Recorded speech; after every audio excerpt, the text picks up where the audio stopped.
As the great Hawthorne Heights once said, Johnny's heart is in Ohio.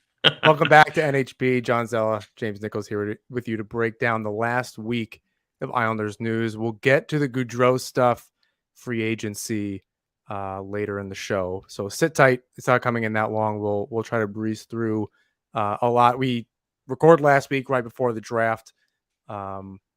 We had David Pagnotta on, broke some stuff down, also helped us out with some free agency stuff. So a lot for us to unpack over the last week and kind of continue to unpack. I want to start with the RFAs. Dobson, Bellows, Romanov, we'll also talk about in a little bit, all receive offers, a few others as well. Dal Cole, not that big of a surprise, not coming back to the Islanders. And I had sent you the other day a little stat about from 2009 to 2014, the Islanders have had 9 first-round picks. Only 2 remain. Brock Nelson and Ryan Pulock. Not great. And then, as you pointed out, the last 3 years, no pick. Correct. I want to do a little trivia with you. Okay. Just because Nino Niederreiter's name has been thrown around in regards to maybe coming back, a little reunion with the Islanders. I wanted to go 2010 draft. Nelson and Niederreiter actually go in the same draft. Niederreiter, number 5. Nelson, number 30. Who's played more games out of the 2 of them? I'm gonna have to say it's Nino Niederreiter because I like they came in at the same draft, right? But I'm thinking you're going with the fact that look at how his how Niederreiter's career started, and like he was in and then he was out and then he got traded. So I'm gonna say it's Nino Niederreiter. It is Nino Niederreiter. Yeah. 732 games to 676 games. Wow. Who has scored more points? Nino Niederreiter. It's actually Brock Nelson.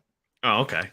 It's now the next question is the over under on the point spread, and I'm gonna have to do a little quick math here because I didn't beforehand.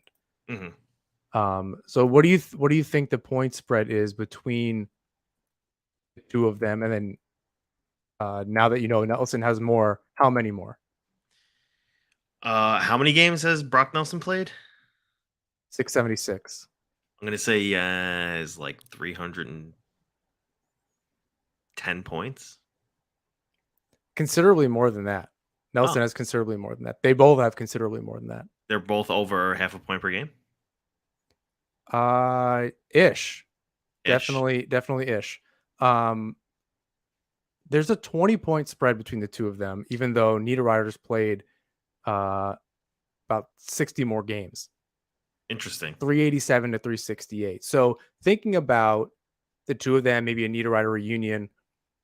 No, Niederreiter is obviously not the free agent we're all looking for. No, but he's not as like, we kind of give Nelson this this praise and rightfully so. He had an amazing season last year. It doesn't seem like he's slowing down at all. But Niederreiter doesn't like. I don't know that he gets the credit. Maybe it's certainly not with the Islanders. Maybe it's just been written off. But I thought that was interesting. I was just looking at the draft, like the Islanders drafts, and like who have they capped with? Dal Cole also going, who was not what they expected, and then Ho-Sang signing in the KHL, obviously not being back with the Islanders for some time. It just got me thinking, and like you just get down this rabbit hole as we waited for free agency of what's happening. Like the Islanders' first round draft picks outside of 2 of them over a 5-year period, and then obviously not having 3 of them over the last 3 years was a little hard to swallow. What do you think about that? Yeah, no, it's definitely tough. I mean, you look at most of the first round draft picks that didn't pan out, and those were from the Garth Snow regime, and they had to be, right? Because the only prospect in the first round that Garth Snow has drafted is Simone Holmstrom in 2019. Before that, they've all been 18? traded or drafted by no, 2019, I think, or was 2018 there no first round pick? Oh, 18 was Wahlstrom and Dobson. Oh, that's right. Okay. 19 was, okay. You're right. Holmstrom in the first round of 2019. Yeah. So the last, 20, 21, 22, no first round picks. Yeah. And the thing is, Wahlstrom and Dobson, those were Garth Snow picks because that was 5 minutes after Lou Lamoriello was in his chair. So, Right. He had um, the Tavares situation yeah, exactly. to deal with immediately. So largely, the scouting department from Garth Snow's regime was working on that draft, and then the following year was Lou Lamoriello's hand in choosing Simone Holmstrom. So it's a tough pill to swallow because since Simone Holmstrom, who's not really worked out yet, had a good season in the AHL last season, has traded away all his first round picks. So right now you're sitting on two first round draft picks, right? Is that accurate? Nelson and Pullock, who remain on the roster, and then uh, everything else has not worked out, been traded, or or the draft pick itself has been traded. yeah, outside of Wallstrom and Dobson are also obviously on the roster from 2018. So you have Yeah, four over the last since 2014. So yeah, you have four of them over that period, and then none to speak of, not like a pick or anything. So the last 3 years, you also have to add that. It's just it was a little crazy to me, considering where they were last season, despite giving up those picks, and then where they are right now.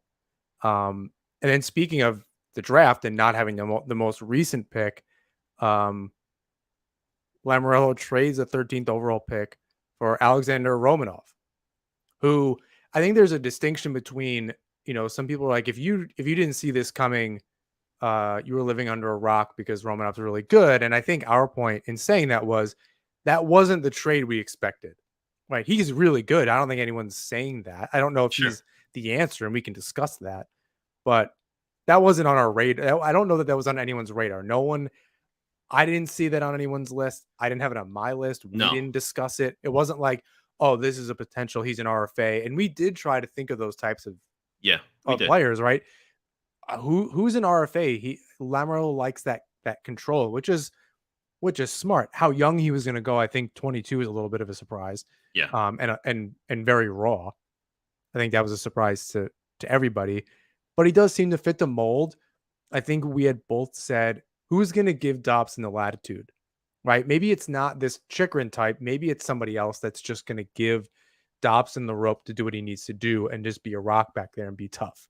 yeah, Maybe a no, slightly better Mayfield. and that's exactly what they got. I think. The thing here is, I don't think anybody thought of Alexander Romanov because look at Montreal right now. They're a younger team who has pretty much stripped it down to Nick Suzuki and Cole Caulfield, and then X player. Josh Anderson, I guess you could throw in there, but he's a little bit older. They're mostly a young team who's on the trying to be on the up and up after a Stanley Cup appearance and then an awful season. So they had the first overall pick. They took the kid Slavkovsky. So you're thinking, okay, this team is trying to hold on to their younger assets who they can control, especially since Romanov has no arbitration rights. So it's not like he could negotiate a deal through arbitration.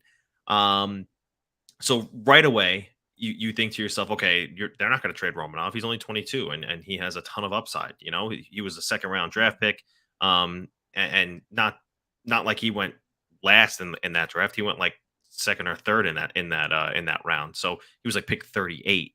So it wasn't like he was too He's a far down bubble the list. first. Yeah, bubble Bubble first round first round pick. talent, yeah.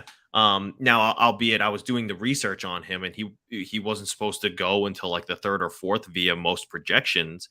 But his stock was considerably rising since they drafted him. He did Right. really well in the KHL, and he's exactly the kind of player that you were actually talking about before they acquired him. That can open the ice up a little bit more for Noah Dobson and give him the room and the ability to be creative in the offensive zone, Which feed is the puck. exactly the question that we were asking. Yeah, Look, and we'll go into it more. Gaudreau is obviously like the player, those top line players to play with Barzell, but we always ask yeah, that question: who's the right player to play with this person? How does that chemistry work? right, What does it all look like? Is it that star winger? Is it what we're all thinking? Is it that straightforward, right, or is it something else? In this case, with the defense and Dobson, it was something else. right. And don't get us wrong, having a Jacob Chikrin would be excellent. Oh, no one Now was gonna no no one one was like going to deny well, that. that's what we had said, right? You're not gonna Yeah, find us on this show or anywhere in our writing, in our text chain that, "Oh, I don't want something no, that's too expensive," or something like, that wasn't that wasn't going to come out of our mouths. No. Now the other thing I'll say on Romanov is he's exactly the kind of player, like I said before, that you were describing. He bangs bodies. He's a heavy hitter. He'll sometimes put himself out of position, but He's despite raw. that, He's 22. He hasn't he's played a ton raw. of games, 100 and He's got a something ton of games. upside. He skates the puck very well. Now, albeit he does have to work on his transition, and there's not a ton there yet to his offensive upside, but he has praise on his shot. He's got a boom of a shot, and there is plenty of room for him to grow there. So I just think personally for Alexander Romanov, his first season was in the year after the bubble. It was a shortened season. They were on a run to go to the Stanley Cup. He was a rookie. There was a lot of pressure to perform well in that situation. He was in the lineup and then he was out of the lineup because, again, he was a rookie. And then that second year, they were awful. And he was put in this position to be a player above what he really was. He was playing top line minutes and he had his good moments and he had his bad moments. But ultimately, now the Islanders acquire him at a ripe age, the ripe age of 22. He'll be 23, I think, halfway through the season. They can sign him to be a long-term solution next to Noah Dobson, and I have a hunch that an Islander system that has great structure and great mentors and new defense coach in Huda, I think he'll flourish and blossom in the position that he's in now. He might not wow you, but he'll be a steady, stay-at-home defensive defenseman who has the potential to put up 20 to 30 points. Yeah, that's exactly it, right? Next to Dobson, I think it's interesting if they can. Depends on what comes out of him as far as potential. What Yeah. part of his game starts to evolve? If he's just somebody that's steady as she goes, can get the puck up the ice, is solid, isn't making mistakes. That's great. He does not need to score. Even if it's getting secondary or third assists, the third ones don't count. Yeah. But if that's what his role is, I think that's totally fine. Yeah. No one was batting an eye when the lineup, like Johnny Boychuk. He had a great shot. It wasn't really wowing anybody. It was just physical, and that's totally fine. That's a good part of the Islanders' back end. Pellick's really physical. Now you have Romanov and you have Mayfield. Pretty much any pairing you put out there, there's somebody that can skate and there's somebody that can hit.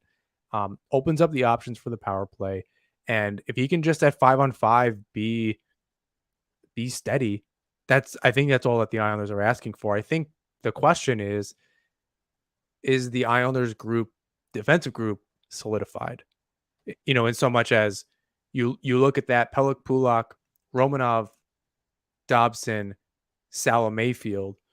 Are you comfortable with that as a top six? They go into the season. There's a lot, there's some upgrades on the other side of the ice there. But as far as the defensive group, they go into the season with that. Any notes?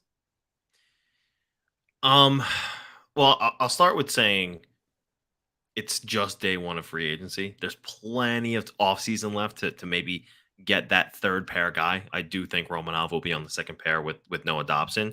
But if they wind up going into the regular season with Salo and Mayfield as that third pair, because I do think that Salo has the upper hand on everybody else. Maybe Sebastian Aho. They brought him back on that 2-year deal. He was one of those RFAs that I said of the others, and it was a little. It was little surprising. Yeah, I think it's just one of those. You went through a year like you just did, yeah, and you need to know you have guys that can either be a mentor in Bridgeport or be that depth in a pinch. Yeah, I think two things. One, I think Robin Salo is the leading candidate, but two, they brought back Aho on 2 years as well, and Grant Hutton. So what I'm thinking here is maybe who is the Mayfield replacement? Maybe Clearly, yeah, that's true because he got the 3 years. But I'm wondering because I think not if I'm 3 not years. mistaken, He was just in case Mayfield got injured. He was the guy that came in Mayfield's spot. We were wondering what the deal was. Why wasn't it Salo? And it was nope. He's a right-handed shot. He can play that third pair, but he could also be a replacement eventually if they like him. Yeah, correct. And what I'm thinking too is that there might be for that sixth spot, right? Because essentially Mayfield is the fifth. It might be a defenseman by committee. Robin Salo was really good for the last 2 games. He's going to continue to play. Okay, have a seat. You had a pretty bad game, couple turnovers. Sebastian Aho gets a crack. Not so great. Maybe Grant Hutton gets a game, and let's see how that goes.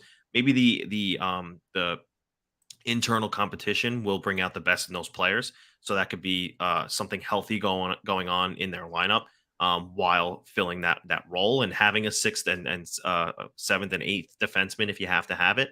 But again, plenty of offseason to figure out that 7 or 6 or 7 spot, really sixth spot. A lot of people speculated it was going to be Nick Leddy. He goes off to or stays with St. Louis. I think he got 4 by 4. Yeah, 4 he got years. four by Incredible. four. A lot of question marks on that contract. That's But too that's rich. He is, I guess, for a third pair, which is what we would have wanted. And people had responded when we said, or rather I said, if he split time with Salo, and they said yeah, you wouldn't do that. And right. and I guess that's fair. He's still capable, I think, in the right role. We were not, knowing what his past was, at least a little bit. It was a reach to think that he would just simply be here to mentor Salo. Yeah, Um, but be that as it may, it was a little too rich, and if that's the excuse, that's totally fine. right. Exactly. So they weren't going to bring Nick Leddy in at that number. And again, like I said, there's so much off season left to figure out what that six defenseman hole should look like. Maybe they do trust Robin Salo. Maybe they saw something in Sebastian Aho. Maybe Huda came in and said, "Listen, I saw something with this kid. Let me work Sure. with him. I can mold him. It's gonna work." I So don't think the line, and I understand what you're saying, and I don't necessarily disagree, but there's so much off season that runway is just so short. I think as far I as hear you on that. I like do. the perspective, there's a certain perspective, and I completely understand the way that you know the Gaudreau thing kind of blows up. And okay, when, like, if you're gonna make these moves, and we were sitting here all day, and player after player is off the board, and now this includes defensemen, and there's trades being made. Um, all eggs were in one basket, and that basket went out to the Midwest, Yeah. and it's a little tough to swallow. So I don't know. Yes, it's true. I don't think anyone's going to fall for that. I think before we move on, I am curious. What do you think of the trade itself for Romanov, that 13th overall pick? Because that was definitely a point of contention, understandably so. I think to a large degree, because it's somebody that's a little unproven, but you'd be getting that in a 13th overall pick. So is it a sped up process, Yep. or was it an overpayment? Yeah, no, I really liked it. I think that again at 13th overall, you hope to draft an Alexander Romanov. He's shown enough that he can be a regular NHL defenseman in this league, and you can see the talent and the upside there in his game. So again, like I said, you hope you draft that at 13th overall, right? Ryan Pulock in 2012 went 2 spots later. You hope to get a Ryan Pulock in that area. Not saying Alexander Romanov is that player, at least not yet, but he's just 22, and you see all the raw talent there. He's good enough to play in your top 4 every day right now, and he can only get better. Like he's not going to get worse. Everything I read about this guy.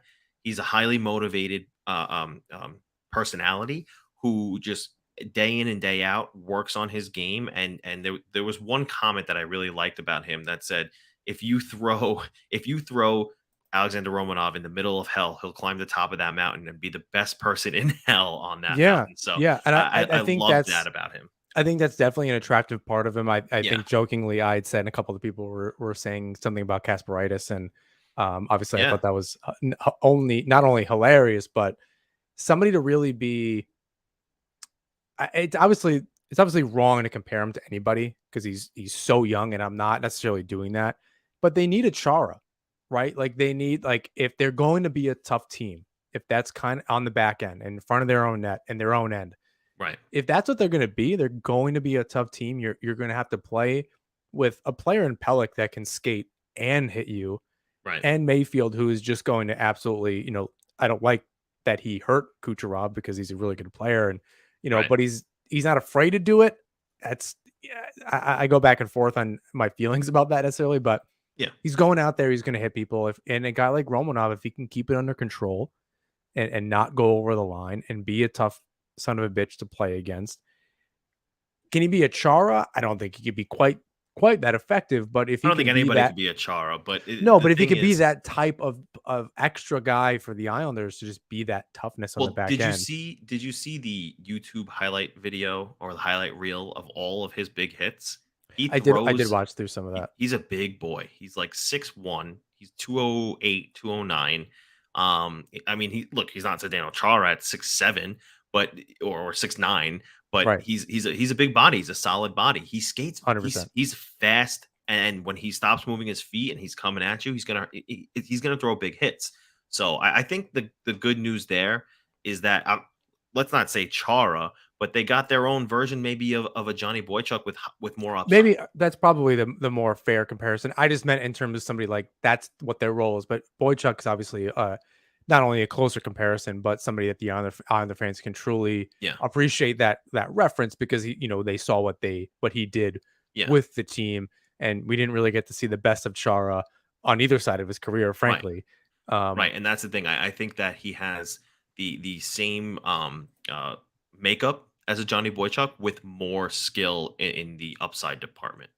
I mean, that kind of Russian training and that kind of thing, I think, just makes him a different type of player. Not necessarily like where he's from necessarily, because you can be born anywhere and have a Sure. Russian or different Canadian trainer.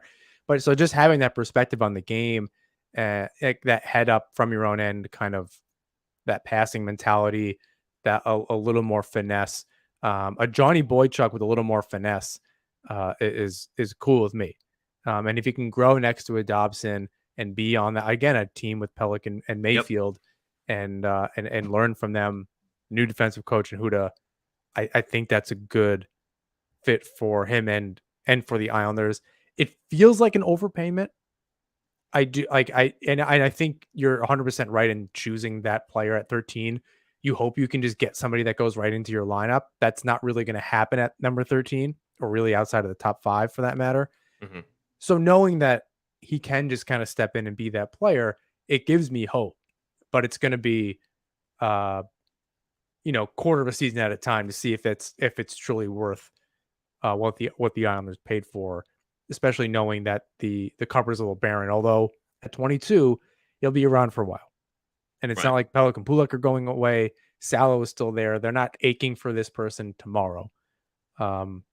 So having Romanov available for tomorrow is kind of nice. So I'm not really sure where I stand on it. It was surprising, probably just because we didn't expect it, and we all had to do our research on it. It was nearly, just drafting a player, and no one on the island knew who this player was. So we were all, I think everyone was doing their research for the most part. So I think it's a little unfair to say one way or another at the moment.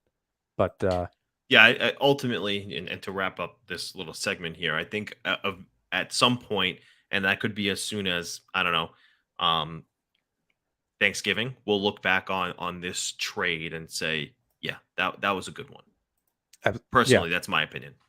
I think that's worth it. I mean, depending on where the Islanders are at the time, it might be tough to kind of see the forest through the trees. But if you can try to isolate how was his play, how did Dobson and Romanov play together? Did he play his role well on the team? I think it's a perfectly fair 2 months into the season. Yeah. Where you should be, rubber hitting the road kind of thing, 6-8 weeks into the season. I think that's fair. We're gonna step away for a second. We're gonna catch our breath because the next part, free agency, is gonna be a doozy. Oh yeah. I think we're gonna feel our feelings a little bit. I don't think we're above that. So give us 1 second to get a sip of water here. Listen to our great sponsor, DraftKings, the Hockey Podcast Network, and we'll be right back. The action never ends at DraftKings Sportsbook, especially this summer. With tons of ways to bet on all your favorite sports, you can fuel your fandom and feel the heat of the season like never before. Plus, right now, DraftKings Sportsbook is giving new customers a risk-free bet up to $1,000. That's right. Make your first bet up to $1,000, and if it doesn't win, you'll get another shot to cash in. You can throw down on all major action for baseball, golf, MMA, and more. Plus, same game parlays, spreads, money lines, over-unders, and props, your betting options feel endless. Best of all, DraftKings is safe, secure, and reliable. You can deposit and withdraw your cash whenever you want.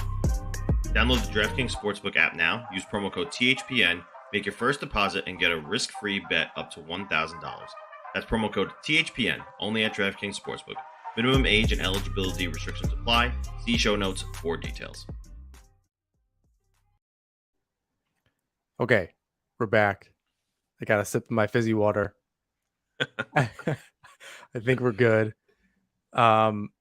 Free agency day. Yep. I don't think this is where either of us thought we would be. I know I don't want to say I set high expectations, but I tweeted, I just have a feeling like they have to do this one. It makes so much sense. I forget what I had sent to you about Gaudreau in regard, like, it's just the Islanders are a good team. Like, I can't think of a reason why not.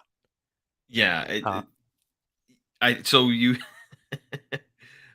you said to me, as I scroll back here, the Islanders are getting Goody. No way Lou's passing up on everything happening right now. Which what was going on was, the Burakovskis were coming off the board, the Trocheks, the Perrons, and you're sitting there and you're saying, "There's no way 2 years in a row all of these UFAs get slip through the cracks because we're focused on this one guy, and Lou comes away with nothing." So I understood where you were coming from with that one, and because again, there was so many reports of it's the Islanders and it's the Devils. The Flyers are out. They can't move JVR's contract. It's going to cost them too much. He has a right. $7 million cap hit. Teams want a first round pick with him in order to absorb his contract. Flyers are out Right. of here. It's the Devils, it's the Islanders, and that's it. And Yeah. then what happens? I think that was the hardest part. Was it's I think there's kind of two parts to free agency day to kind of have feelings about or be angry about. Is there was the first part where it's like, okay, Lou isn't doing anything. Not all right. I don't. I wanted to spell that too. Obviously, he was doing stuff, right? Whether Right. it got done is a different story, and that's where you can judge him, right? It's not that he wasn't doing anything. He wasn't doing anything else. You don't. We don't know. We don't know who else he was on the phone with, and any of True. that, or Okay. trades or whatever. As I say, he's definitely doing something. I Right. think the stuff like, first of all, get a new joke. It's not that funny to be like, wake him up. Like, yeah, we get it. He's old. Fine, We've whatever. heard. Nice, really, really good crafting of the joke. That's just fantastic. But I think seeing all the other teams sign UFAs, and maybe they have a little bit more of a solidified group. So the players that were getting signed were not necessarily a Gaudreau or something like that, right? But seeing all that happen, at least be like, oh, okay, they got a Burakovsky or somebody like that, a Perron, a Trocheck, that works. Even though Trocheck is up the middle, whatever. I think he Well, also plays the he wing. has experience on the wing. Yeah. So regardless, I think that's where I was struggling most of the day, 90% of the day. And then the last 10% is no Gaudreau. Right. That was ultimately it. And it seems like, and I'll let you speak to this, that it's not as if the Islanders, Devils, and Columbus were all that far apart on what they ultimately offered. So No. I want you to break that down really quickly because I think you have a better handle on those numbers than I do. Yeah. So it's funny how it worked out. It was between the Islanders and it was between the Devils, and we had only known about those two teams after Philadelphia was ultimately out of it. The rumored and reported number that the Islanders offered was 7 years by $9 million AAV. The rumored and semi-reported number that the Devils had offered, same term, just above $10 million AAV. And everyone was sitting there thinking, well, Johnny Gaudreau's a Jersey boy. There's more money in New Jersey. He could play with Jack Hughes, young and up and coming team. Why wouldn't he want to go to New Jersey? Well, the window to win is a little closer with the New York Islanders. He can play with a Matthew Barzell. He can be a dynamic duo with him. He could take a little less money if it's not all about the money, which has been reported and has been stated. Which it wasn't, because he had left something like $15 to $20 million on the table with Calgary, to come back out east. altogether, I'm seeing 15 to 17 million left on the table to go to Right. Columbus. Exactly. All said and done, whether that's the Islanders, Devils, or Calgary. I think mostly on the Calgary right. side of things. So, as the day progressed, we're 4 hours past the trade deadline opening, and names are flying off the board, and it's the Devils, it's the Islanders. It's just between those two. Suddenly, there's a small report. Oh, well, Columbus is lurking. They offered like $12 million. $12 million. It Is was he a going to lot. take it? Yeah, Is it he was going to take something. $12 million to go to Ohio? Is that where he wants to go? Oh, albeit Ohio, where they can't retain their superstars. That Seth Jones gets traded away, and Matt BLD, Duchene leaves, Artemi Panarin leaves. Right? They kept Zach Werenski. Bobrovsky, Pierre-Luc Bobrovsky leaves. Dubois.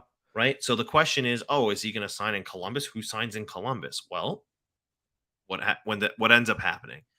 Johnny Gaudreau ultimately decides whatever Jarmo Kekalainen sold him on was that he was going to sign for 7 years in Columbus for a $9.75 million contract, less than the 12 million that was reported, more than the Islanders reported 7 by 9, and a slightly less number than what the Devils offered at 7 by 10 and change.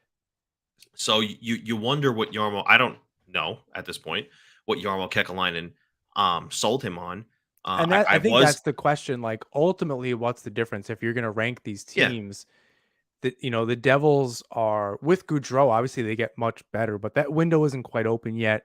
He's in his late 20s, obviously still in his prime, playing incredible hockey. So like that's not the problem. He's going to be good for a while. The Islanders were in like Gaudreau enters that lineup on that first line with Barzal. That team has to be in the conversation. They have one of the top goalies in the league. They have a pretty solid defense with Romanov, whatever you want to do with Salo. yeah I think that would still be it's a pretty good 6, even if Aho maybe gets half the time. Whatever you want to do, not the discussion. Most of the lineup is pretty solid. If it meant maybe Bavillier was going to stay and that was going to be that, like that's a really good. Whoever's on that first line with them, that was going to be really good. yeah I don't see what's in Columbus. I far be it for me to really like dive into them because I don't really know a whole lot. So I don't know that I can speak too well. But like Line, can they even afford to keep him? So that couldn't have been. They have a Bjorkstrand. Nyquist is good. Voracek is really good. You add in a Gaudreau. Yeah, I mean that's 4 really. Roslovic's no joke. Um, yeah. that's a pretty good, They got almost top two. They got 6. two young good guys in Chinnikov and Cole Sillinger. Zach Werenski is a steady stay-at-home defenseman. Number one for them. 24 years Werenski, old. They just brought in Erica Branson. Adam Bolquist is promising. Their goaltending's pretty good. They have Merzlikins and Corpusalo. So Verzlinkins has not been very good. Last year at a 907. Huge step back yeah, for him. He only played 28 games the year before, 916. Big yeah. step back. No, Now the that's why I team put the wasn't very pretty in good. front of it. He's been Yeah. pretty good. So I think that's, thinking about that, I think what's aggravating at this point is it's 750 grand was the difference. And I understand next summer if something happened with Barzal after getting Gaudreau, that's really hard to swallow. yeah, If that was really the difference. But at the same time, like that's it. You couldn't find $1 million. You couldn't figure something out. You couldn't move a Ross Johnson. You couldn't something. There was 100,000. There was $1 million that you just couldn't figure out between this. I think that's the hardest part to swallow, frankly. yeah. I mean, If that's what it came down to, I don't know what the selling point could have been. Like, I guess as an Islander fan, we can be. It's good schools. It's a great place to live, and all that yeah, is true, right? Like that. It comes down to some intangible stuff. I don't want to pin this on Lou, all on Lou, because there's another half of it that needs to make that decision, right? And they clearly right. took their time with that. Columbus may have been in that conversation all day, and we just didn't know. It's Yeah, entirely possible that that was on the table for them and they were thinking about it. And that's why 3 teams, it's a lot harder than just two. yeah. Maybe I I, mean, I would say it's more than possible because again, the report came out later that Columbus was lurking. I don't think that meant they just started to. I think they yeah, were lurking exactly. all Exactly. day. They gauged what the market was there. Um, um, Johnny Gaudreau's agent gave both or received both offers and turned around to Columbus and said, "Here's what we got. What do you have?" And again, look, it's clearly not all about the money because the Devils reportedly gave him in the $10 million and up range. The Right. Islanders gave him or offered him $9 million and up. I don't think it was above 9.5. And then Columbus meets somewhere in the middle, which is, I guess, ultimately where he wanted to was comfortable taking. They had to have sold him on something with regarding this is a good place Right. to raise your family. That was the sticking point for Johnny Gaudreau. He wanted to get closer to home, to be out east, to be closer to his family. It's 7 hours I away, but it's believe still closer than Calgary. it's I closer know than that's like Calgary. funny to say, but like, Yeah, yeah, it's it's a lot closer than easier to catch a Calgary, flight but from Columbus to Philly. right, and again, he could have signed in New Jersey where he would have been just a handful, not even like maybe two hours away from home, if that. So it wasn't all about the money; it was about where he could settle with his family that was best for him. And for some reason or another, and listen, I've only been to Ohio to see concerts twice, and I can't tell you what it's like to live there. I'm sure it's a great place. I've only heard good Um, things from yeah, I've the only heard good things Cleveland, as well. Columbus, Cleveland, Columbus, and there's another city in there. Cincinnati. Cincinnati. Yeah, I've only heard good things that you can really spend, a nice time there. A friend of mine was just there tattooing. He said, he always swings by and goes to shows out there. He has a lot of friends or whatever. And he always had a good time. I was there in May. I was in Cleveland in May. It's not Columbus, but I was out that way. Maybe it's because I've had the experience about in living in a not New York City and not a big metro area, living here in Syracuse and being near like a Buffalo and Rochester and kind of thing. I'm used to that now. Cleveland is really nice. And if Yeah, Cincinnati and Columbus are anything like Cleveland, I can see why people want it's like St. Louis. People fall in love with that. They stick around forever. yeah, Um, and we're not trying to be on the tourism board of any city. I don't think we're qualified for that. But everyone wants to believe that where they live or where they've lived or where they're from is super ideal. And if he felt that Columbus gave them the best chance to win and it was the entire package through and through, that was the better thing, even if it was a little less money here and it was a little bit more of this. If that was just the best package through and through, yeah. it's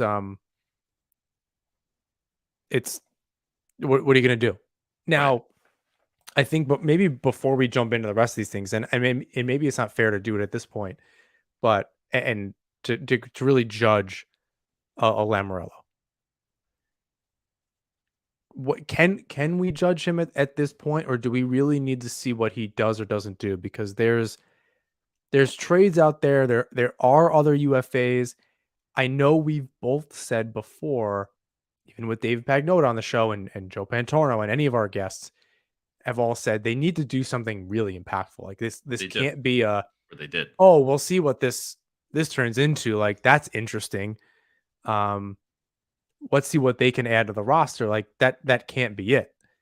And not knowing what's going to come up in between now and September in training camp. And you got to remember, Boychuk Letty trades happen days before the start of the season. It's not like that kind of stuff can't happen. I wouldn't bank on any of that happening again. But is it fair to judge him? And how would you judge Lamorello right now? Did yeah? I'll leave it up to you to kind of Well, figure things out. I'll say it's not fair to judge him right now.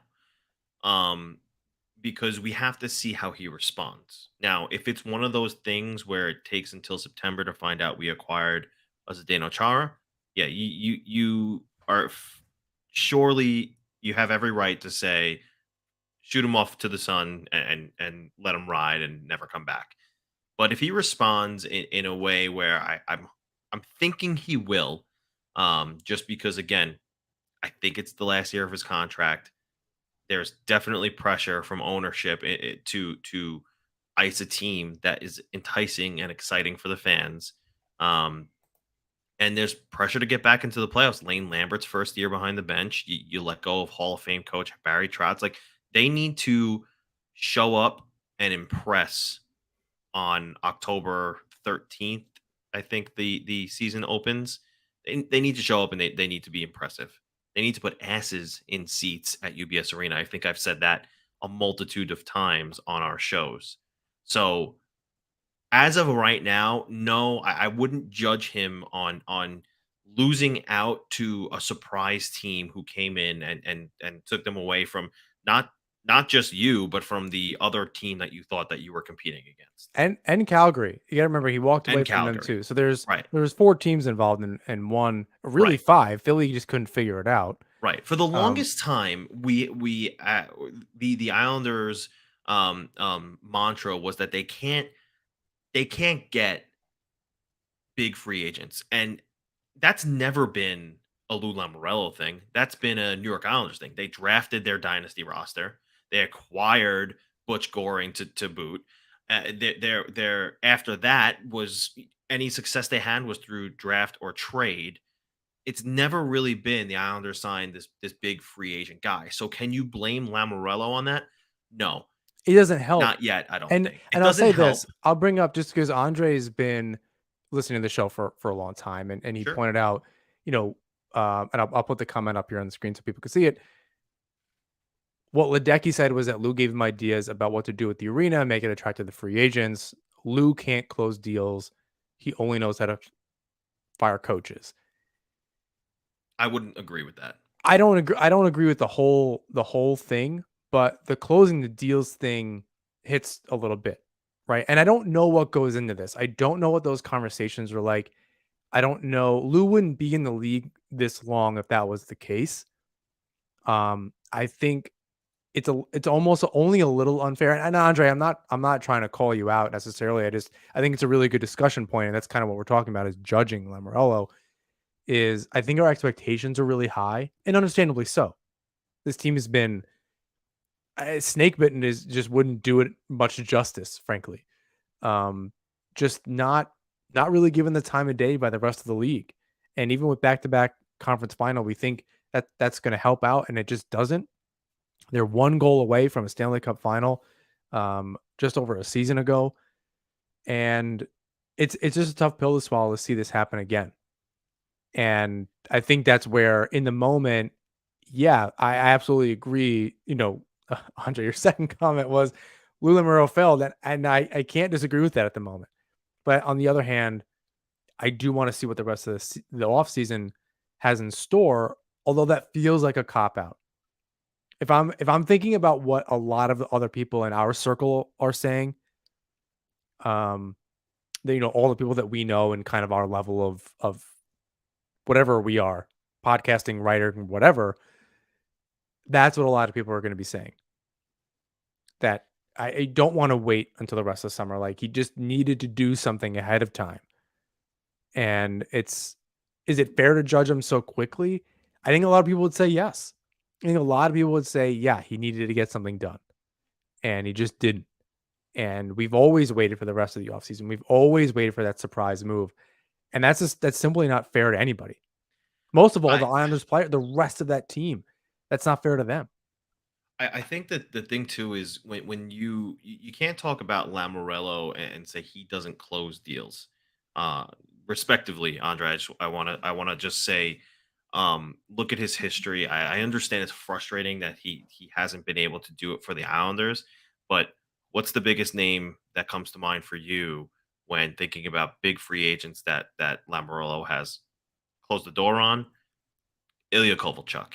Was it his fault he decided to go back to Russia and play there for a number of years? Granted, No. I think the thing with that is, and the big caveat is, that was 2010. It was a No, I long I ass get it. time And ago. here's And the that thing. I'm gonna list off another couple of names: Alexander McGillney, Joe Newendike, Scott Stevens, Doug Gilmore, Peter Stastny, Dave Andrechuk. Like, those are, I get it. Those are a names from the past. long I get it, a time long ago. time ago. There are people listening that have, and this isn't one of those like you've never seen them, you don't know.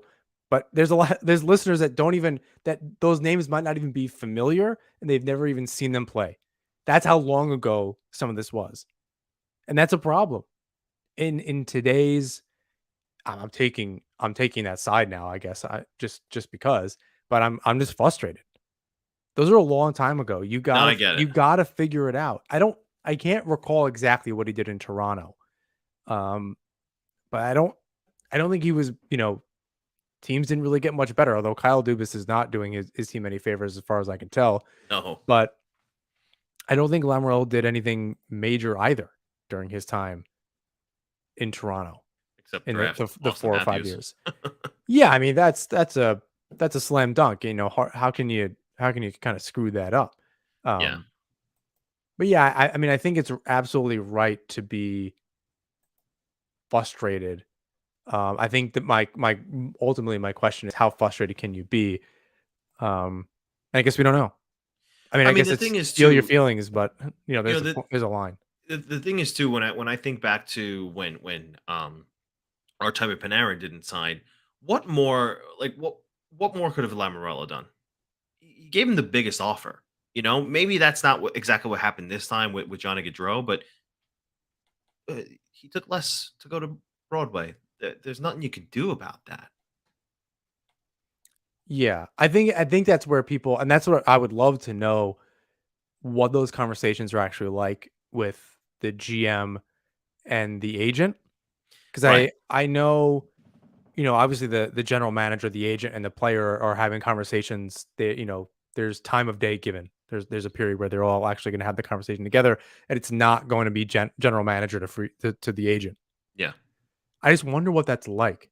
I'm so curious as like how that actually plays out because I think that's where it's hard to say whether or not he's good at closing deals. I mean, the side that we can say is we've seen the result and it doesn't get done. Is that really a fair gauge of whether he can get a deal done or not? There's obviously other factors, like you said. Other teams are involved. Yeah. It's not about how good you were so much as sometimes something else was just better. And there's nothing you can do about that. Right. You can put a good deal forth and a good argument and all that stuff, and that might be what they said. But maybe Columbus just has a different outlook on the organization. It might come down to Lou's really strict. Gaudreau doesn't, that can you fault Lamoriello for that? I don't know. It's worked for a long time for the most part. Do you say, well, oh, it's Gaudreau, yeah, change all your rules? Yeah. I don't know. I mean, it could come down to something silly like that, where he's a 28-year-old kid or guy, whatever, and just doesn't want to deal with that stuff. He wants to work for and work for, essentially play for a respected professional organization, but maybe that's a step too far. Maybe it came Yeah. down to some. I don't know what the deal was with New Jersey. Maybe they just were too far out of it, and he's going to Yeah. listen to his hometown team. But clearly, it wasn't the money. So it's interesting. Yeah. And I think that's where we need to move on to that next thing, which is where do they go? Yeah. There's kind of there's there's two routes that they can go at this point. The trade route, which is Tarasenko, a line A if he doesn't sign in Columbus, JT Miller, which there were rumors about, and probably some others, but those to me are the top. Yeah. Or there's the UFA route. Kadri is still available. I think that's a big question mark.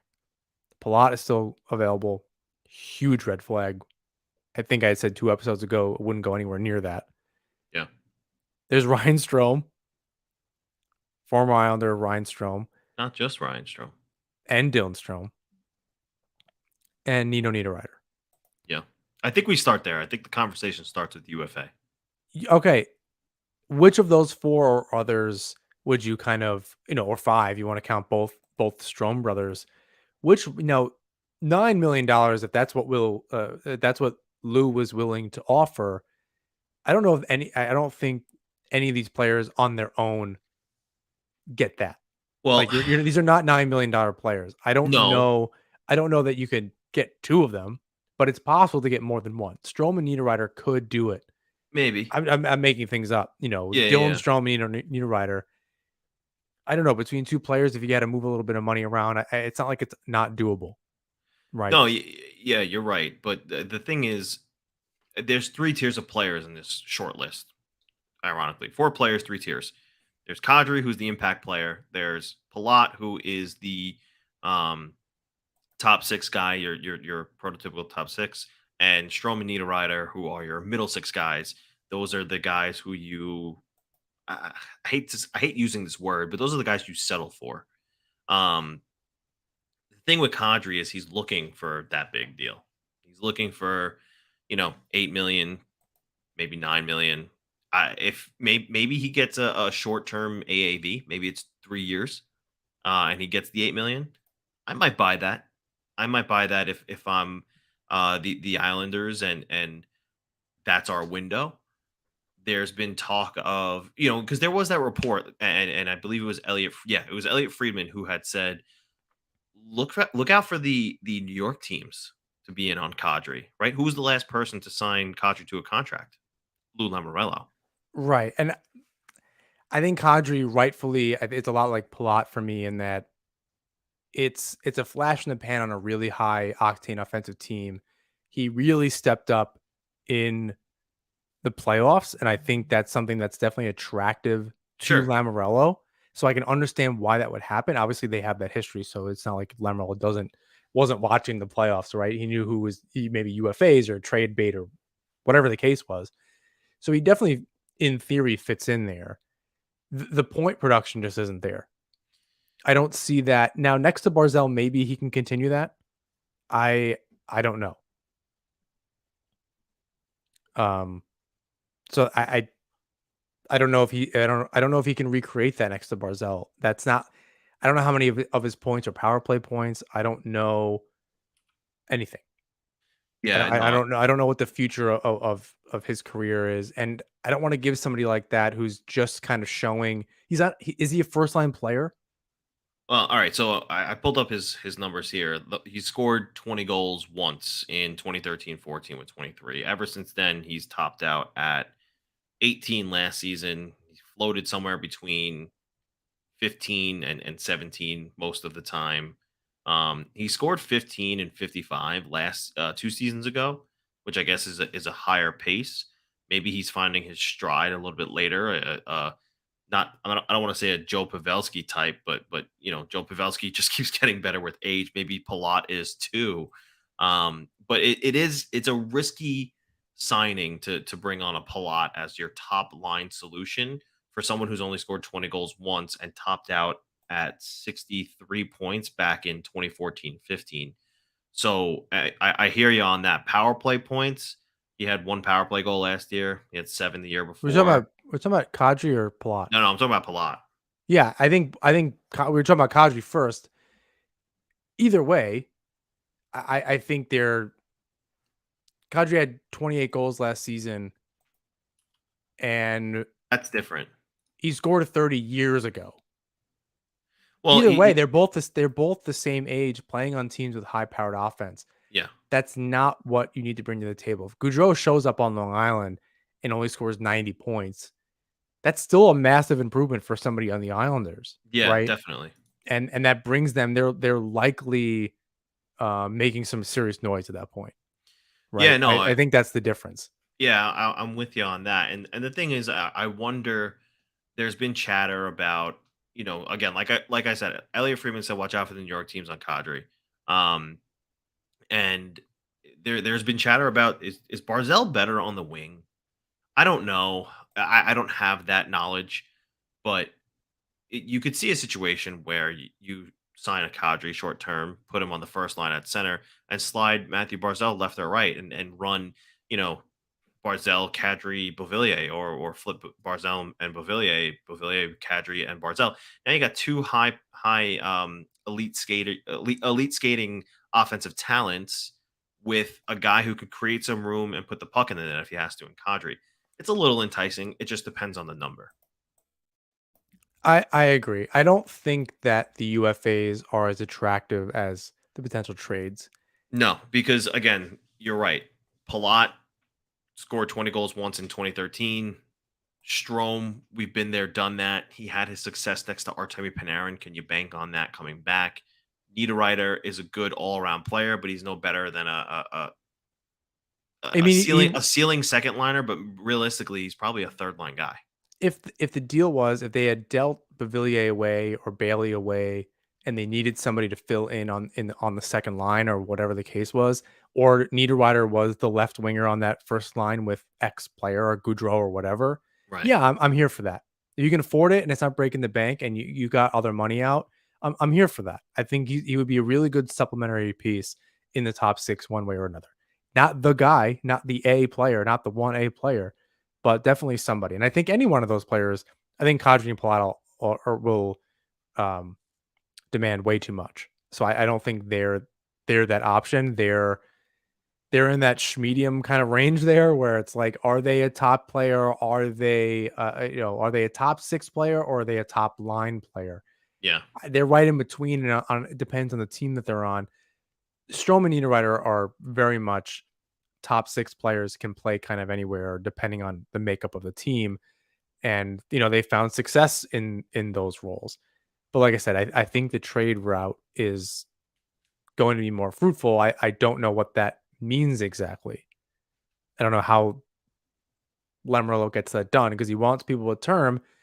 Those options really aren't there. You're dealing with at this point dealing with players outside of JT Miller. Is he still an RFA? Was that the deal? No. JT Miller is 29, so he's a UFA, but he has 1 year left on his contract. So Okay, so the that was the deal. So yeah. it's not like any of these players, whether it's Tarasenko, Line Miller, or even Kane, have the 1 year left. Yep. Or Line is still an RFA. Line is an RFA, yeah. That's the one.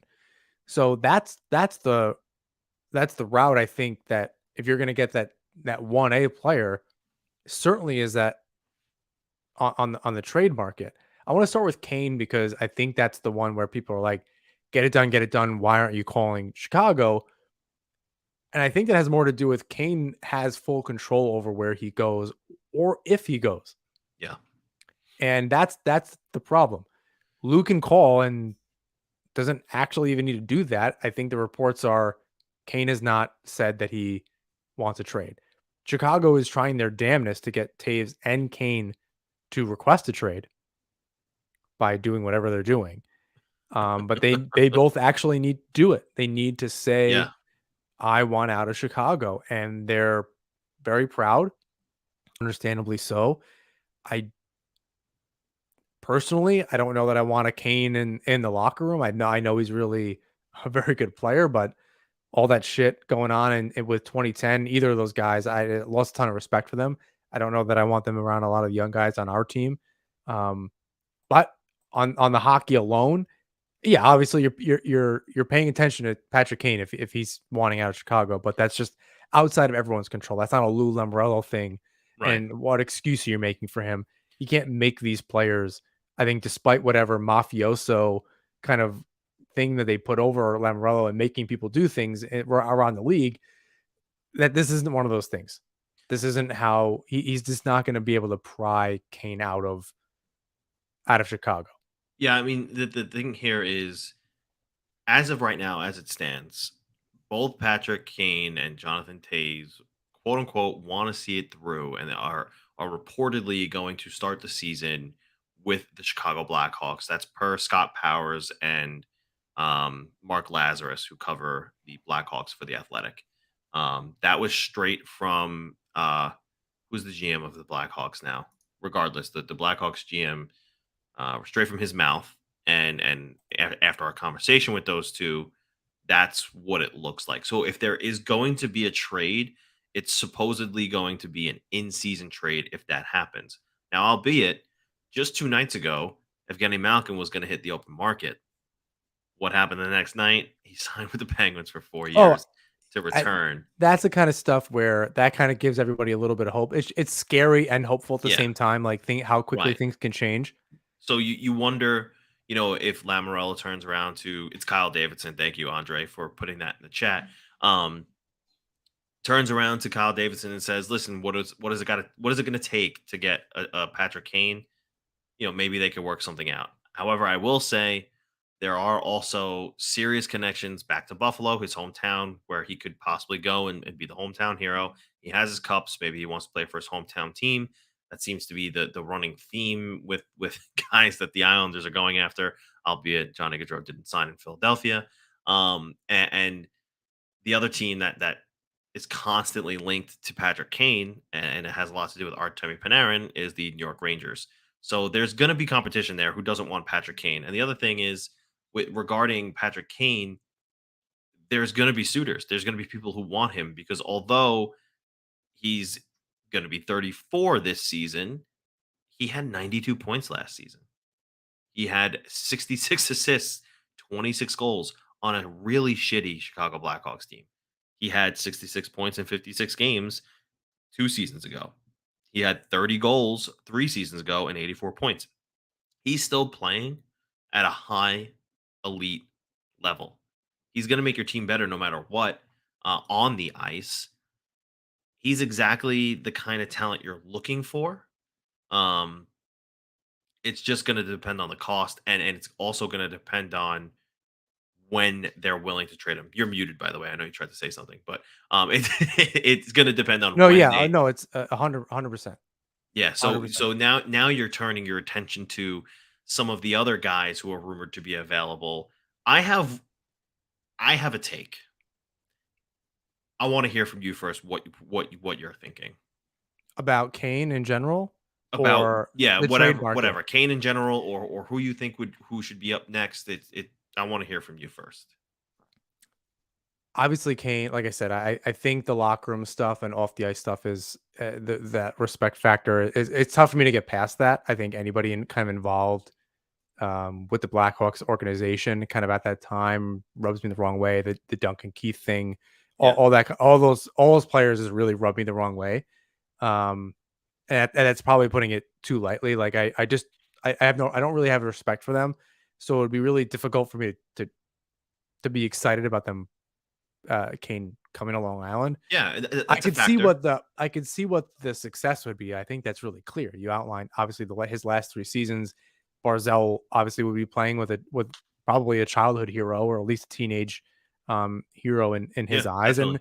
and they would flourish. I'm not worried about that part of it. I think it's just a matter of timing, and I don't think that that's possible. Frankly, I think it's a good opportunity, um, purely on the hockey side of things, but it's a lot out of Lamoriello's hands, and the timing might for 10.5 million, that's tough. I don't know how you do that in September or in Well, February. Like, I know there's retention and this, yeah. and who's willing to do what, and yada yada yada. Like, I don't know what is actually possible if Chicago's retaining. Do you re-sign a Kane? Maybe. He's probably a lot like Gaudreau in that. Regardless, I know he's a few years older. He doesn't have the miles that maybe a lot of, like, an Ovechkin or some of these guys that are really physical. They're a finesse player. Not to say that he's injury, he's avoiding injury 100%, but he's not injury prone.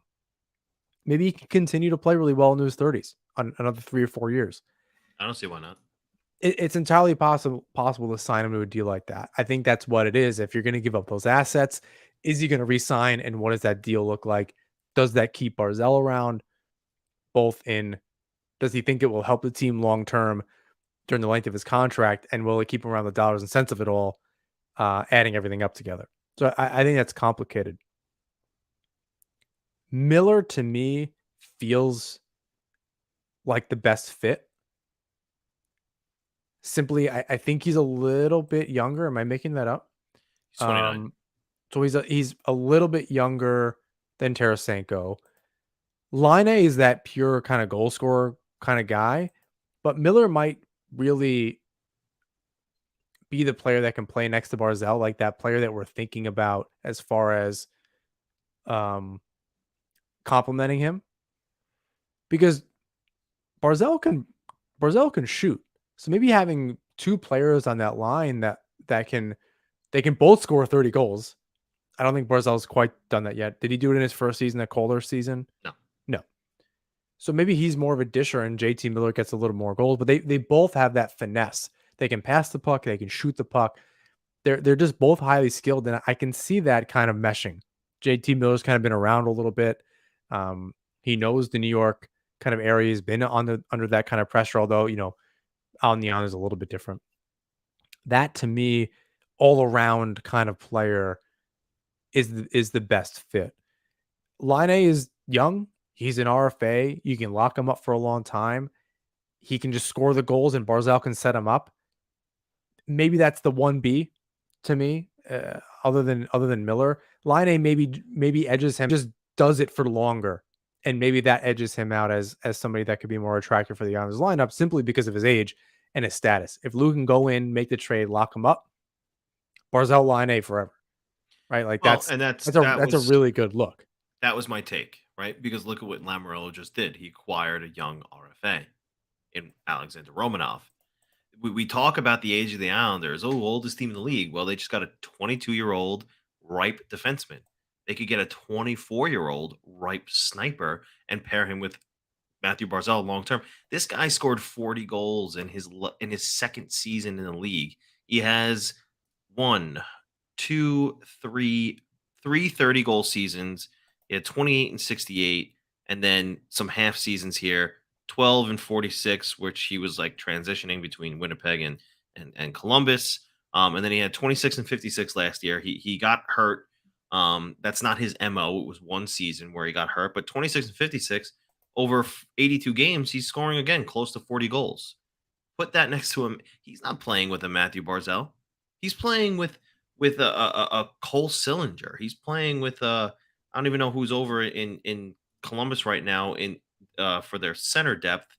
Is he playing with Jack Roslovic? Okay, he's good. He's not Matthew Barzal. Sean Corrali, he's good. Not Matthew Barzal. Like, he's everything that the Islanders are missing. They need a finisher, and a 24-year-old at that, one who's a restricted free agent, and I don't know. Can you say he's found a home yet? He was in Columbus for a little while. Now he's in I'm sorry, he was in Winnipeg for a little while. Now he's with Columbus. He's in Winnipeg for a long time. You forget. Yeah. I mean, that was where he was drafted, but he's still an RFA. He's still an RFA. Someone who you can acquire because they cannot afford him and Johnny Gaudreau. There's no way unless they're shedding somebody else, which I don't see happening. Are they going to move Jacob Voracek? Is anybody going to want him at $8.25 million? And he's a good player to have around. Line A and Voracek, there's definitely a player there that scores way more goals than the other. But Voracek has, I think he's a player with a lot of hard miles, but he's going to supplement a lot of the players around you. And you're playing with Gaudreau. I think that's a good, that's a good mix if they're on either side or a power play or whatever. They have $3 million. Maybe they can move a Gustav Nyquist and they'll have something around $8 to $9 million. Maybe that does it for Line A. But I don't know. I just have this feeling, this sneaking suspicion that Line A is now priced out of Columbus, and that just feels like exactly what Lamoriello just did regarding Romanov. Yeah, it's possible. So Aaron Portzline, who's the athletic writer for Columbus, says, Kekalainen over the moon tonight. Feels like a franchise-altering day for the organization. I wonder what that's like. And on the positive side of things and not on the negative side. Plans to sign pending RFA Patrick Laine, but it will force others to move to fit under the cap. So I think that's where the next, obviously, the situation is in Columbus, is trying to figure out how they're going to move forward. Can they actually sign him, and what else do they need to move? And I think that's a perfectly good question. Is it Voracek? Is it a Nyquist? Nyquist is 32. That's not really an option. I mean, if you're just looking at the Islanders, like who could they grab from Columbus to take advantage of this? He's not really, again, he's that maybe middle six kind of player. He's just not really moving the needle. And again, that's why Miller may be, again, albeit older, maybe he's the actual choice because they're going to do whatever. Columbus is going to do whatever they can to keep Line. Obviously, bringing Gaudreau in helps, right? Having that type of, if Line can stick around, they got 6-7 forwards that are no joke, Right. and plus a couple young players. I think that's where we kind of circle back to Tarasenko again. Yeah, and And that's a big one. yeah, I mean, again, he's not young, No, but he hasn't slowed down. 31. He'll be 31. He'll be 31. I think that's right. And what that looks like for the Islanders. How do they Yeah. make that trade? They have $2 million in $2.5 million St. Louis in space. I don't know what else they need. They have a couple of RFAs that they need to sign. They did just sign Thomas Greiss as a backup goalie, so they have Binnington Greiss as the 1-2. So they don't need to move a Tarasenko. They're not going to get better by moving Tarasenko.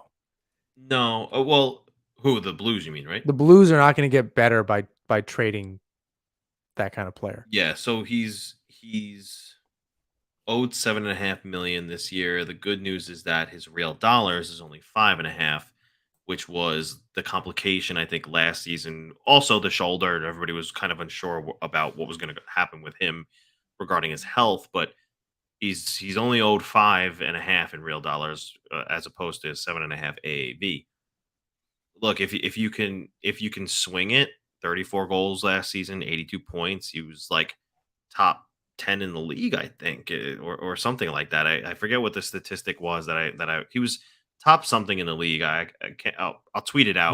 Nine points, 12 games in the playoffs. Obviously, he won the cup with them not too long ago. I think he also has a no trade clause. He does, but he's asked out of. He's asked out, but that doesn't And he mean hasn't Islanders are on rescinded. his. I think okay, so a full no trade clause. If the Islanders on his list, it's kind of like the Kane situation. There's nothing you're gonna do. Are the Islanders on his list? Do we know that? I don't know. As I'm saying, No, I don't. I think not knowing what his no trade clause, unless is I don't know if there's a way to see it, on Cap Friendly. I'm not seeing it up front, but yeah, can you pry him out of St. Louis? And is St. Louis what's it going to cost the Islanders to get him? That's tricky too. So I checked in on this. The belief is that it's not going to cost as much as a first round pick. Well, good, because the Islanders don't have that. I mean, even on the prospect side of things, but I mean, next year's. They have a first round pick next year. Yeah, as I'm saying, I guess they could, but that's 4 years in a row. Right, exactly. And that's what I think the appeal is, Romanov, right? Not having to trade that first round pick if it's not going to cost that much in acquiring a Tarasenko. What does it? What is the price tag?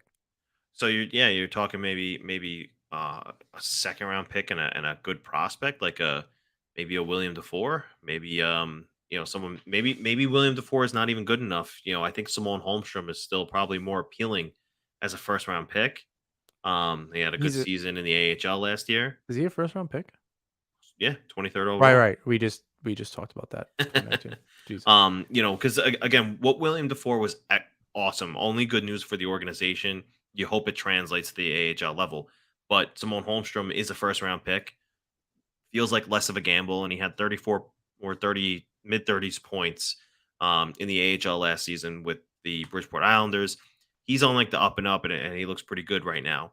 Maybe him, maybe a couple of picks. I mean, look, Alex DeBrincat just got traded for only picks. So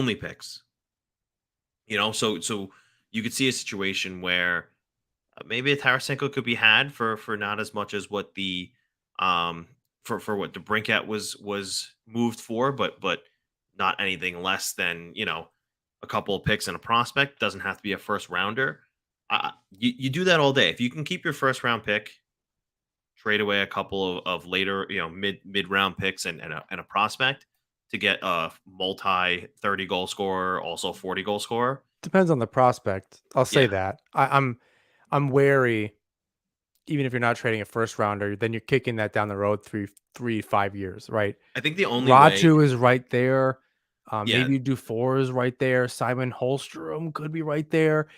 Bellows didn't work out, and he's another one, right? He's on the roster, but he's another one that's like a Dalcol and a Josh Hossein that like they're just kind of around and they're playing these specific roles. And maybe that's just the coaching. Maybe that's just the style that the Islanders are playing, but like they're not catching on. Like something isn't working, and you hope a player like Ratu can kind of come in and just buck that trend. And to trade him would just be like, oh wow, I don't guess who know. just came off the board? Ryan Strome to the Anaheim Ducks, 5 years. Good for Ryan. Yeah. So and that's kind of the problem now, right? That's going to keep happening. These conversations were happening with other agents. I don't know. Is it a lot like those old NHL games where you got your 5 blackberries and you have AGMs and you have all this stuff? Like obviously it's not just Lou on the phones here. Yeah. That's why he has, his son is there as as an AGM or whatever. There's other people helping call these agents and make this all happen. But that's kind of the tough part is what else was happening today. Did they miss out on other conversations, or were they simultaneously happening and Gaudreau makes that decision really late in the day and by no fault of theirs? Obviously you wait on Gaudreau, like you're not going to sign Yeah, of Ryan course. Strome and then have Gaudreau like in your lap and go, oh, okay, that's not gonna super work now. Right. What do we do? So there's a certain amount of waiting you need to do, but they missed out on a ton. They Well, missed out on a ton. and us. This is just now via my boss, David Pagnotta, who says there is unrest on the island. Very interested to see how the Islanders pivot from here. Clear that they have money to spend. That's Lamoriello is interesting. On just pause on that really quick. That's interesting, right? So they were somehow going to fit $9 million in. I think you've tweeted this. Make no mistake, there's money moving out. oh yeah. There absolutely friggin' has to be because You how cannot much they have to sign a couple players. Obviously like the RFAs and things like that. How much do they have? 11 million. just about. So that's like conservatively, how much is left over after that? Yeah, I mean you have to sign Four, Dobson, you have to four sign Romanov, you have to sign Kiefer Bellows. Dobson's getting at least 4 million. Romanov's going to get somewhere 7. between 2 and 3. That's Kiefer down to Bellows that's might get down to four and a half. another million. Hey, you maybe have $2.5 to $4 million to play with. So you can't sit here and tell me that Josh Bailey is not available. Okay, I don't know if The that might be the sticking well, point of like who it is. Yes, I think to a degree, yes. It's just it Bailey, it's in whatever. terms of it's just in terms of who's the odd man out? A guy with a $5 million cap hit who has zero trade protection.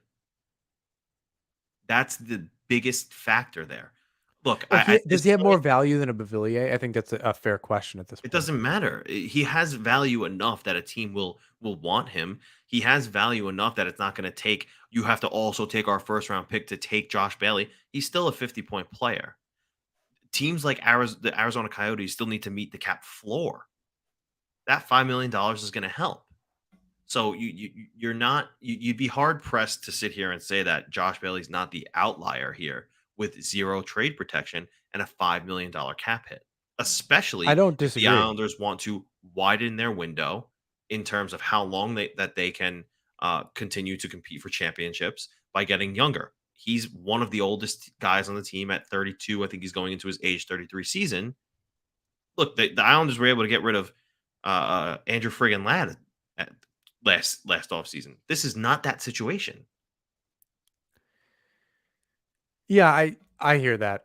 I think that's fair. I don't want to just pin it on that because I think it's low hanging fruit, but maybe it's low hanging fruit for a reason. I don't think you're making. I think you're making good points there. I just wonder if that's actually movable. However, the point remains something has to be either being willing to move, and that's something had to have already been in place. There has to be some kind of something in place, barring something else happening, where Lou was obviously ready to pull the trigger on this. He was obviously very ready to do that. Now, if he's playing that game like he did last summer, the summer before, where he's not filing so that he can do that and then figure things out on the other side, I think it's really annoying. I don't know that it really actually makes sense and does it all work. And I don't know. I don't know if it's a game worth doing it. I don't know what we're seeing and what we're not seeing and any of that. So at the end of the day, he's playing some kind of game and he just needs to find the room. But it's clear he was ready to pull the trigger on, $9 million for Gaudreau, and he would have been over, and you can be 10% over the cap. Yeah. But then you got to be able to figure it out. And you have to be pretty confident you can figure it out on the other side if you're going to be doing that. Then Yeah. you're locked in. Yeah, Right. I agree. So there may be deals somewhere. I think there's got to be. Yeah, I really do hope now that Beauvillier wasn't traded for the defender, I really do hope he can stick around and he's not the trade bait. Yeah. Varlamov's also sticking around. Before we comment on Beauvillier and Varlamov, I just want to finish the quote that Dave had said about the Islanders. Just because after he said clear they have money to spend, he followed that up with Lamoriello is now in the final year of his contract, which I feel is pretty big. Can't close on the big UFA with a new gorgeous barn contending for a cup is that much more important. And again, that's something that I've continued to say is that ownership, there's pressure from them up above. They want to put asses in seats. They want to put a product on the ice that is enticing. Now confirming that Lamoriello is in the last year of his deal, he's got to do something. And I know he's 80 years old. I don't think he wants to stop. I don't think he wants to stop. I mean, the big thing is setting up an offseason that's not going. Now, granted, Barzal is still an RFA next summer. Yes. You still need to lock him up. Right. And you don't, it's not going to be another Tavares situation simply because he's not in the same free agent pool, but it's still going to be really important. And setting up the team for success, even after he's gone, is important. And I'm definitely losing confidence. I think that not signing these UFAs, look, if maybe he lands Tarasenko and resigns him. I don't know that that's super smart given his age. Maybe it's Line. I don't know, but there's still a big splash that needs to be made, and he needs to just figure it out. Maybe there are other players around the league, and this might be worth exploring a little bit. Who else around the league is like a Josh Bailey, where they're under control for a Jacob Chicken, right? No trade protection. Yeah, really good player, and for the right price can be had. That's is there a 25-year-old out there like that? I don't know that it's the needle mover that a Line is, or that a Gaudreau would have been, or a Forsberg, or anything like that. But is there anybody out there like that? And we're not going to find them, live on the show right now. But no, are there those players? I don't know. But that's definitely the difficult thing. And I think we'll know if Lamoriello will be back. I don't know that he'd get. Well, maybe. I mean, look, if Ledecky and Malkin look at Lamoriello and go, "You're not the guy. This ain't it," and we need somebody that's going to have a full season to be able to have a conversation with Barzal. They don't want to go through what they did with Tavares. They don't want somebody coming in at the last minute having to pick up the pieces. We're going to give somebody a full year. Maybe that happens sooner than later. Maybe by the beginning of the season, if not, the right moves happen. If a bunch of wrong moves and they're not set up to really be a contender, I'm not talking about what the media thinks. I'm talking about what Ledecky and Malkin think, right? If they think this team is not it, maybe Lamoriello is gone sooner than later. Yeah, I'm not talking about seeing what the results are going to be and that maybe he's gone. Yeah. And I don't think anybody at this point, I mean, it's easy to point the finger because at the end of the day, the buck stops with him, whether or not have anything to do with him. His name's on the door, and he's got to figure it out, and he's just simply not been able to do it. Here's another team to take Josh Bailey. Just thinking out loud. The Ducks need to meet the cap floor still after signing Ryan Strome, $10 million below. They might want to contend. I mean, He might help. he's a middle six guy. He could be he's a setup guy in the power play. Um, yeah, I wish it works on the line. Like I wish there was an opportunity for it to work because he has shown that skill, and it sucks to be like talking him up and be like, oh yeah, this is the guy you should just take. Um, on the cheap, and we'll send you like a 4th round pick. Just take Bailey and just get it out of here. It kind of hurts to say that. At the same time, if you are going to sign a line A or something, or you got to do something. I think this is going to be like the hard part. I don't even know if we're going to be able to do a podcast about it. I'm going to be perfectly honest with you. If nothing winds up happening, and It Lamoriello goes, oh, can't be and this was nothing. the joke, right? Like throughout the day is what we're expecting. I saw everyone from Lighthouse, Joe Bono, Isles Fix, everybody said, if we need to sit through a conversation with Lamoriello in front of a camera, with press and to the public or whatever, and it's like, we really like our group.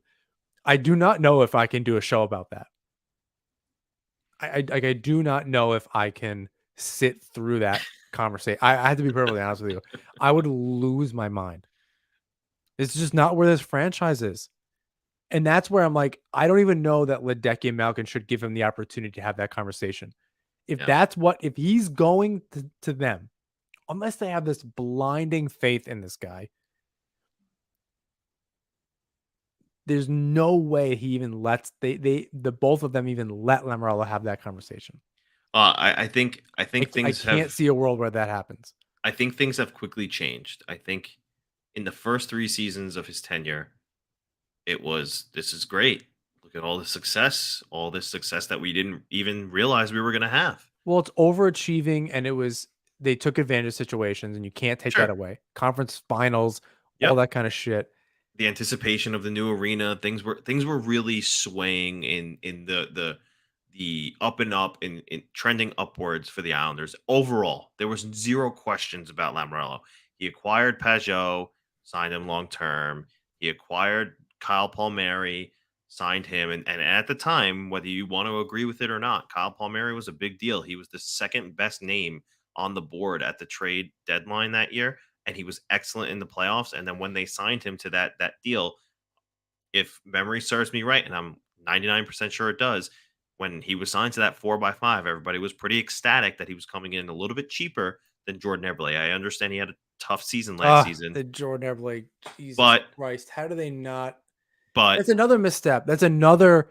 Sorry, this is another misstep of like in dealing with Seattle. Are you fucking kidding? How do you do that? How do you?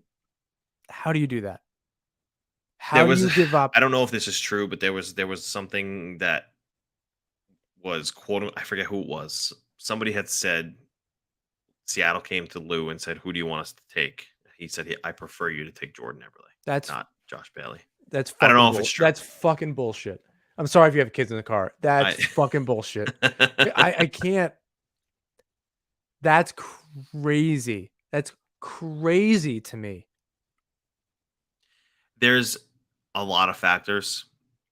He's one of those guys who is loved in the locker room, and I know that you probably hate hearing that, but the guys in the locker room don't. The guys in the locker room love that, and I understand, but it's a business decision. As I long as get they it. can I believe do. in each other all the way to the cup, I don't give a shit. The problem is there's a certain like I don't want them to be Vegas, right? I don't want them to like be blown up all the time, and they're a team where only 3 players are left from the expansion. Like I don't want them to feel like anybody can get moved at any time. But there's no accountability. Like there's no accountability on a team by Lamoriello, and that seems to not be right with me. Sitting somebody, that's your accountability. That's what you and Trotz came up with. Come on, come on, that's nonsense. I'm not even really just putting that on Trotz like that's the reason we're in their situation, but there's no actual accountability. And even though he said Lamoriello said that twice to season ticket holders and with Shannon Hogan about hockey trades and this shit, Well, it started. That started. He got what's Romanov. that's not a hockey trade, that's a trade. And he got a defender that's a young RFA that's largely unproven with a lot of potential.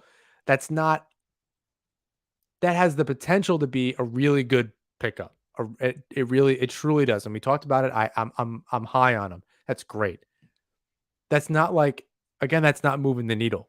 Yeah, That's a no, lot of hope and prayer and good ones. I'm not But defending him. I'm not yeah, saying he I think he did the thing that he had to do, that it was something and it worked out and it'll be cheap. And yeah. hopefully he's a really good player on a cheap deal and blah, blah, blah. But I don't know. The rest of it's not adding up anymore, man. It's really Oh not. yeah, and that's the thing. Like we asked the question earlier in the show, do we have the right to judge him yet? You have the right to be upset about what happened. I think more will trickle out, especially tomorrow. There's going to be a press conference with Johnny Gaudreau and the Blue Jackets at 1 o'clock, and they'll likely shed a little bit of light as to what was appealing about Columbus over New Jersey and Long Island. But ultimately, again, you can absolutely feel your feelings. You can be upset over this as much as you want to be. It's absolutely justified. Let's see how he responds. It's different now. It's not like it Yeah, but it's was. been, It God, no it no no feels no no that no. way. It's not. It's not like it was 2 3 seasons ago, or Even or last or, summer, or though. even last summer. Last summer was weird. There was a lot of excitement over shedding Letty's contract. Whether you want to remember that the right way or not, there was. Everybody hated Nick Letty. They wanted him to go because he was $5.5 million in our pockets, and we wanted him gone. And then he was gone, and what happened? Everybody was rejoicing at the fact that Lamoriello was a genius for unloading Andrew Ladd's contract. Ultimately, what happened? We brought in Zdeno Chara, we re-upped Andy Green, and that's who we rolled out on a nightly basis. It's been there was Two things can mistakes be last true in that season. case. It just, you can't do some good things and then do a couple really shitty things and be like, I don't know, I guess we'll see what happens. Like, that seems like a huge misstep following Well, no, knowing, I think like, did he watch the same Stanley Cup semifinal that we did? well, That's the problem. Like, I I'm don't know what he's looking at. I'm I'm I'm saying that I think what management has seen is the first 3 years was more and more success every season that went by. Last season was largely chalked up to a plethora of obstacles that the Islanders couldn't control that kept them down below where they were. The second half of the season, when they were mostly healthy and they were not on the road for 13 games in a row, they started to even out a little bit. The goaltending was really good. He got Sorokin over here. I think there were a lot of things that management looked at for the majority of the time and said, "We trust you, steer the ship." As it stands right now, that has changed. I don't think that they're sitting here and saying we don't trust you, but I also don't think they're sitting here and saying, "Yeah, whatever you think is the best. Go for it." So I I think think they're it's sitting here and they're interesting. saying, "Okay, Lou, you missed out on the big name." I think they're sitting here and they're saying, "It's time to come up with a new plan, not a plan B, not a plan C. We need a plan A to I put into action, I another think plan A to I put into think action and make an impact here." not to dismiss, we've done over 100 episodes of this and blah blah blah. And you're writing. That was one of the best things you ever said. We don't need a plan B. We need a new plan A. I Yeah, love that. I think that's fucking spot on. I, nice. Clip that. clip that. Yeah, there we go. And cut.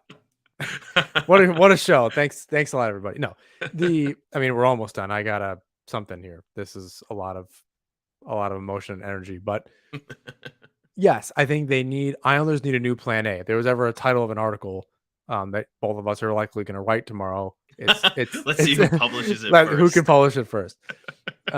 For different sites. We'll see whose editors can get it out there. Although I don't really have a lot to say. I don't know, like, outside of what we said today. It's different in writing form and just like bullshitting on a show in front of a microphone. But so friend Joe Bono, Isles Fix, um, tweeted out a few minutes ago. Jumping ahead, Ledecky Malkin allowed Lamoriello to dismiss Trotz and hire Lambert. Another step back this season, and you're potentially moving on from Lamoriello and bringing in a new GM, inheriting a head coach that missed the playoffs in its first season. That's a lot of speculation on some stuff, but that first Sure. part is interesting because it's obviously Lamoriello is going to go to the owners and say, "This is what I think I'm going to do with the coaching situation," and what it means for their pocketbook. Because if Trotz had another year left, they still need to pay that. right? So he needs their approval to make that happen. And then he's going to need to pay he's going to give Lambert a raise, and then he's going to hire new assistants. He's going to let some people go and blah, blah, blah. Maybe some of that comes out in the wash. But, that buy-in at the upper executive level of the franchise is still there. So it seems. I wonder how far this knocks Lamoriello down in their eyes. I think that's the part that we're just not going to know until something is announced, whether that's an extension for Lamoriello or that he's gone, or maybe Lamoriello steps down under his own volition. But they're giving him the green light on stuff. So I think you're right. Just being business people, maybe they just approach Lou and say, "New plan A, go for it. Well, let's hear it. We have to do something." There's no way that they're satisfied. I can't see them being satisfied with, even if it was Ryan Strome, which obviously can't happen because he's signing with the Ducks. But like, even if it was Ryan Strome, there's no way they're sitting there going, "All right, yeah, great. That was a heck of a summer so far. We'll pick up the pieces. We'll get these RFAs signed. Yep, this is great. Run it back for the most part. We added a good piece, a couple good pieces. Great." I can't imagine that that's the case. No, I really can't. no. So And that's what I mean. New plan A. yeah, Can't be a plan B. Can't be a plan C. Maybe new plan A is Kadri. And if it's not, I don't. For me, in my opinion, plan A for the UFA market can only be Kadri if that's who they're going to go after. And that would probably, that's like a plan A minus. If they're going to go plan A via trade market, which I think they should, you're looking at Tarasenko, you're looking at Miller, you're looking at Patrick Laine. I think they're looking at that. I think when we look back, to all this, it'd be really easy to paint the narrative. Oh, well, he obviously went after Gaudreau because he could, and he didn't need to rush on the trade market because everyone's signing blah, blah, blah. And then the Islanders have the room because they didn't sign Gaudreau. And then Lamoriello makes this great move for Tarasenko. Look at that. Or JT Miller. Look at that. Look what they did. Isn't that amazing? Look how much better this team is. It'd be really easy to do that. But they're not Johnny Gaudreau. So I think it's a different plan A, as you're saying, but it's lesser. And there's only so many of those players. You can't do anything about Forsberg. Right. I also think it's really important here, and maybe this goes back to the judging thing. We're never going to end the show. Maybe it goes back to the judging thing. There was one UFA. He struck out with the only one really worth going really hard at. Yeah. Can we judge him on that? There's only one of them, one guy. Right. Can you judge him on missing? And the second best guy is still out there, which is Kadri. Well, no, I mean, thinking about who was available in the UFA market, again, players signed. So there was, I don't really know if you want to count Malkin. I don't think he was going anywhere. I think you can say the same thing about Forsberg. But there was a lot of players off the board. It was Gaudreau and then Kadri. No, I know. I'm saying at 12 o'clock, the second best player who was available, second to Gaudreau, was Kadri. He's still there. He's still available. And he's still available. And whether that's a good plan A, like you said, maybe a plan A minus, I guess that's up for debate. So that's definitely an option. I would be not thrilled about that. I'm not sure what we could, we all watched Kadri go through the playoffs and what he's capable of, but the Islanders are just a different team. Like, I don't know. And I think the trade route is going to be more fruitful. I think depending on who that is, it could be Kadri, I guess. I don't know, but that narrative is continuing. Obviously, we as the recording of the show is, we're doing it live, but as the recording of the show, we don't know where Lamoriello is going to be really looking, and his history is really being written this summer. But I think there's only so much that you miss on the one tier 1A player. I don't know. Can we really judge him on that? Yeah, it sucks. Maybe Panarin was the same way. You missed on one guy. All right, you had a lot of There's only one of them. It's not like there's just like they're grown on trees. There's always going to be someone that's like slightly lesser that you're not going to be happy with because you should have got this other guy. But so much is not up to them. The general manager, in this case, Lou Lamoriello. So maybe it's unfair to judge him on that. You can be unhappy about it. I think that's totally fine. I think ultimately, as many have said in the chat, and we really appreciate for those of you who've been sticking with us to this hour and what's going to wind up being 45 minutes here, because we'll cut it off in the next few minutes. Is that he needs to do something before September. I think that's the ultimate when we can judge him thing. Maybe take the heat off of him. We got our emotions out. We felt our feelings about the Gaudreau thing, and we've maybe as a fan base feel rejected, which is completely valid and fair. I'm sure Lamoriello doesn't feel great either, right? That's, I don't think he's sitting there going like, well, and just like turned over and everyone thinks he was on the phone in bed and then he went back to sleep. No, that's obviously not the case. They're trying to figure something out. So remains to be seen, but something does need to happen one way or another. Are you all set? I'm all set. I'll bring us home here. Thanks again. There's people on Twitter, there's people on YouTube. Thanks for sticking with us for those who did. All 50 of you for the majority of the time. It was nice. Yeah, we don't really see those numbers kind of like live in live time. We see who's like on, but Dylan Strome, yeah, that's also an option. Again, that's like not a plan A. I don't know how much longer Yeah. Dylan Strome will be available, but I guess that remains to be seen. Thanks for saying we don't really see those numbers, so it's cool to see people kind of stick around. We see a lot of the same names kind of leaving comments the entire time, obviously like the Andres and so forth. So that's super cool. Yeah, we really appreciate our YouTube really kind of took off a lot of new subscribers there. So I'm hoping that this content reaches them as well.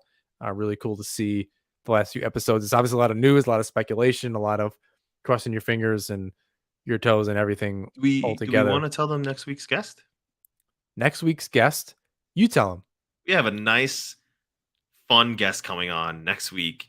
You'll likely know her. You've likely have read her via Sportsnet, via The Athletic. She is Shayna Goldman, the analytics guru from both, again, like I said, Sportsnet and The Athletic. She'll be joining us next week to talk about what the hell is going to go on with the Islanders. Hopefully by then we'll have some new name to talk about infused in the lineup and how that's going to work analytically. And then we'll talk also, some Islander analytics and how things maybe project for some players who we're not feeling so great about, or players that we are feeling good about that maybe we should lower our expectations about. Maybe Brock Nelson won't score 35, 40 goals again next season, but I think he will. But yeah, Shayna Goldman joins us next week. It'll be a really good episode. I hope you guys enjoy it and tune in. Yeah, so please rate, review, subscribe wherever you listen to or watch the show. You can follow us on Twitter, Instagram, YouTube at Nassman Hockey. You're likely already doing that if you're here, especially live. But if you're listening to the show, you probably saw us in one of those places. Anyway, you can find James' work at The Fourth Period and at Eyes on Isles. You can find my work at The Hockey Writers. You can check out Isles Fix. They'll likely have a newsletter when something is breaking news. In the summer, it's a little light, but they are occasionally kind of sending out a newsletter, kind of breaking things down as it happens. James, bring us home. Until next time, everybody. Let's go Islanders.